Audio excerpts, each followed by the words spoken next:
leave, when I notice one of the squid has somewhat strangeness to him. He is the largest squid, maybe 8 feet long. But that is not what is wrong. He has 10 tentacle, not 8 arm and 2 tentacle. All along his limbs are sharp claw suckers, instead of just being at the tip. All squids have the 8 arms and 2 tentacle like I said, so this is not right. I tell to the researcher to come and look at him and I show him how he has 10 tentacle. The researcher is very amazed, which is when I notice he actually has 2 extra tentacle that are hidden together and made to look like a single tentacle. So this squid has 12 tentacle total, but squid are all have only 10 total limbs, with 8 arm and 2 tentacle. The researcher is going to take a closer look, but that is when everything goes very bad. The big squid is very fast and grabs the researcher, dragging her down before I can pull my knife. And the entire pack is going into a frenzy, flashing red and attacking us. Some are pulling at the breathing equipment and I help the 2 other researchers fighting them away. They are attacking the lights and us and gear very ferociously, but I am trying to fight them with my knife and stabbing at them. One is biting into the head of the guy, but I cut his arm off and he is gone. I am bit many times, and they are cutting me with their sharp arms and tentacle. The old man is bit by a Diablo on the neck, and he is squirting dark green blood from his neck. I pinch the vein shut and pull him up with me, while fighting off another Diablo. He is coming towards me with open arms and tentacles forward, so I stab right into the inside of him, but I can feel him grabbing the knife with his beak, and all his arms and tentacle are ripping at me. So I have to let go of the old man, and grab the body of the Diablo, pulling him into my knife. I shred through his guts, he is limp and falls away, so I can grab the old man to pinch his blood vessel again. Then we swim to the surface. Fortunately we are not needing a long stop for decompression because the dive was not very deep. I am very sad for the woman who was taken by the large squid. She is very nice and beautiful, but I am very happy to save the old man who recover after being taken in hospital by Coast Guard.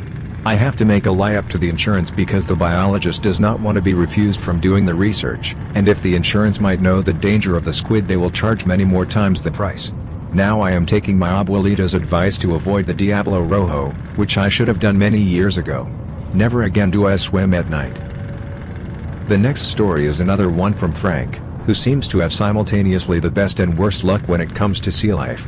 I saw a great white shark come out of nowhere behind him once, only for it to simply bump him with its nose and move on without harming him or anyone else. The danger in this story though, comes from a very different sort of creature. If you've read of my other stories, you probably know that Frank is a tiny bit reckless. Likes to dive alone in remote locations, often at night. This time he was doing a cave dive, at night. By himself. Which is pretty much the diver's entire list of do not do this if you want to live. So it's no surprise that he got himself into a bit of a dangerous situation. He was a bit sparse on the details, but the trouble started sometime after he entered the cave. The initial passage was wide, but narrowed significantly before opening up into a number of larger passages. Frank had left the initial entry and was pulling himself through the narrowest part of the passage. That was when he felt something bump up against his leg. Immediately, he froze. Something or someone was directly behind him in the narrow passage. It was too narrow for him to look behind himself, let alone turn himself around. So he gritted his teeth and slowly inched himself backwards through the passage. After a few moments had passed without encountering anything, he began to think that it had been some curious fish or his imagination. For a second, he thought it might be Frederick playing a prank on him. That's when the creature slammed into the back of his knee at high speed. The force of the impact threw Frank forward, bouncing him between the narrow passage walls. His first instinct was to get out of the narrow part of the cave so that he could defend himself, but the blow had done significant damage and pain shot up his leg when he tried bending the knee that had been struck. Kicking with his uninjured leg and pulling against the walls of the passage with his hands, Frank desperately pushed on through the widening passage. Before he could reach an area wide enough to turn around, another blow from the creature struck the back of his other knee. Pain shot up his leg, and as he tried to keep going, something grabbed the back of his flipper and yanked back on it, sending another searing jolt of pain from the knee up his leg.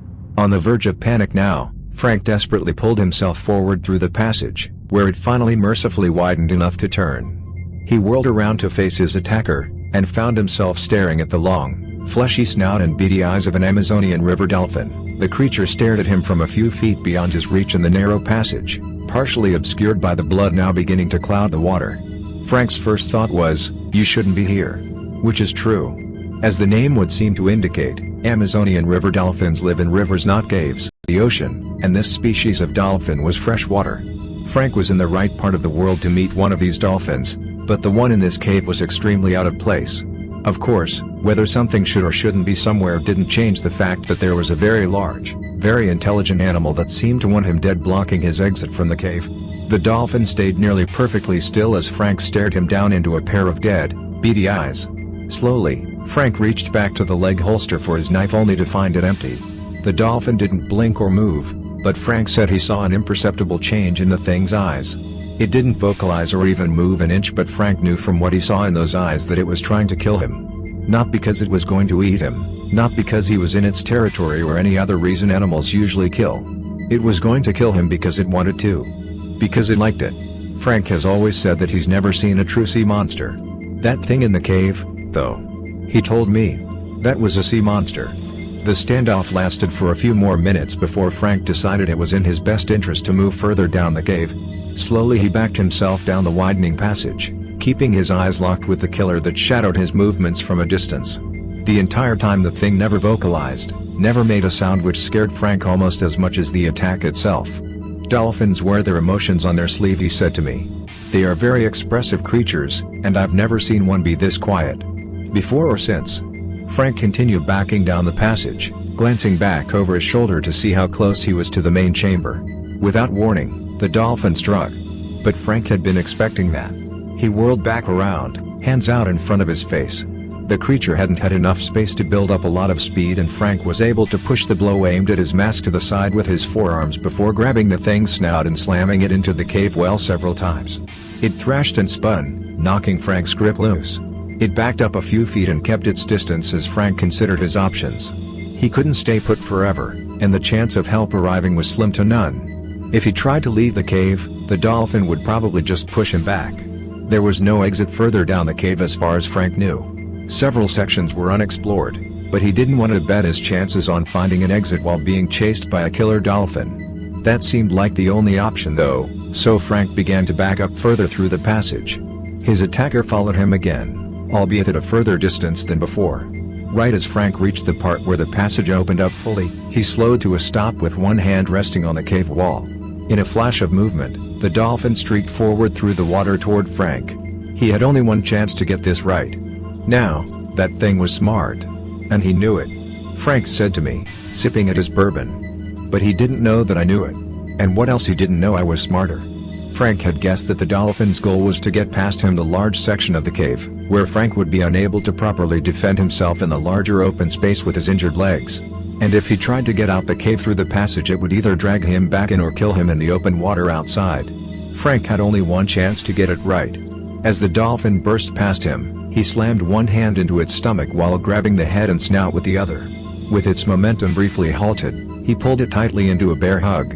That's when he shoved the rock that he'd picked up from the cave floor earlier directly into the creature's blowhole. I could tell that it was shocked, sort of. It didn't know quite what had happened at first. Frank mused to himself, staring into his glass. And it couldn't hear me well, let alone understand me. But I said to myself, time's on my side now, you son of a bitch. He knew it too, and scurried off down the tunnel in a flash.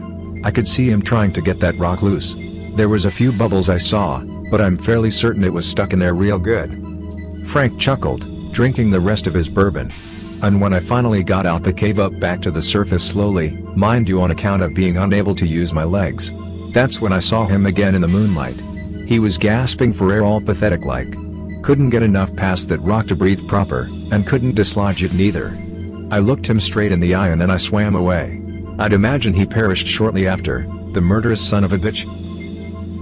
One last short one, then I'm taking a bit of a break. This one comes from a friend of a friend of a friend, so I really can't speak to its authenticity. The guy in question was doing saturation diving somewhere unspecified. Not sure on the details of exactly what he was doing, but at some point he was approached by a creature that was unlike anything he had ever seen or heard about. The thing's appearance was described as like a sort of semi-transparent membrane or blanket that was undulating and churning in strange motions, which it used to propel itself through the water. It swam around the man for a few minutes before vanishing into the darkness.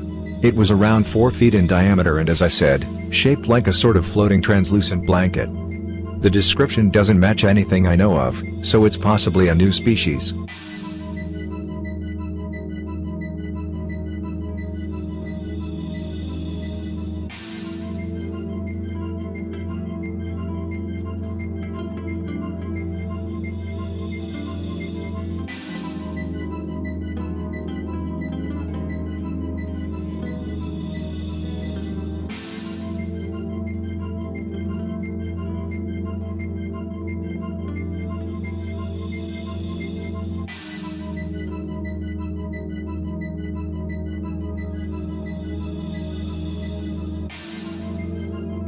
The Zuni Pueblo dancers are known for their brightly colored clothing and beautiful dancing. One of their dances is called the deer dance.